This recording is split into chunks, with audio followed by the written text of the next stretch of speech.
As much as I would like to speed it up, there really are no shortcuts.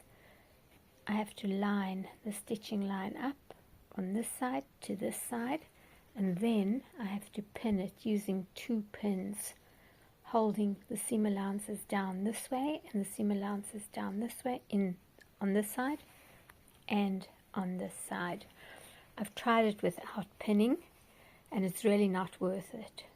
Another plus when pinning is if you have a discrepancy in the size of the squares, what you do, it's pinned and it's already stitched here, I've removed the pins, is I pull it a bit and look, it lies flat.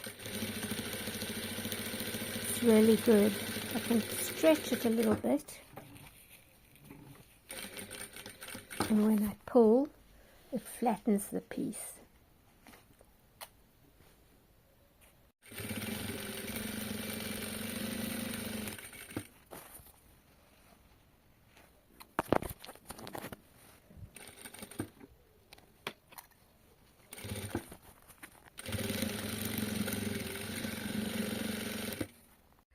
Well, I did try to save time.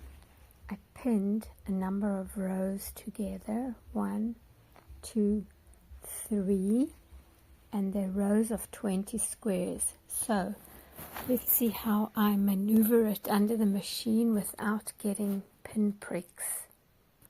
And it's sewn. Now to bind.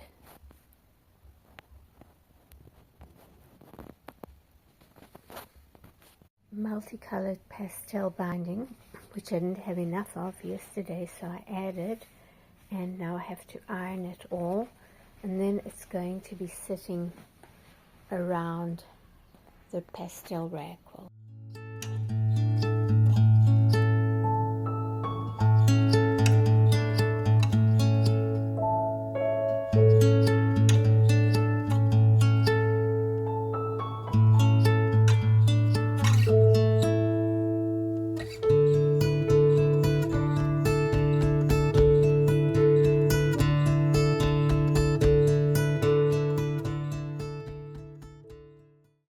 When I sew the binding down, I open the seams, I press them flat.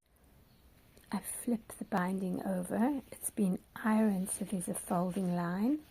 I bring it over my stitching line, slightly over it, and then I sew here as close to the edge as I can.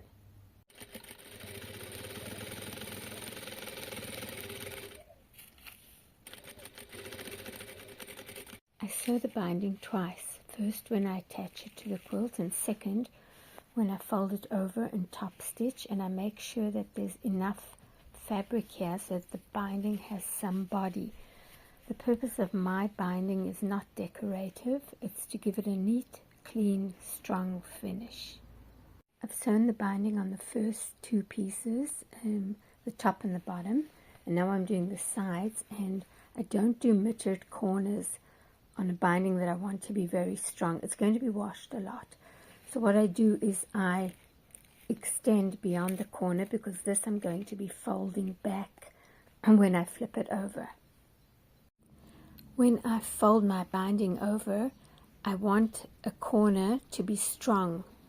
And so what I do is I cut away a piece in the center of the piece that I folded over, and then I can fold it over and push the excess inside, and because I've cut away that piece from the center, it's not too bulky.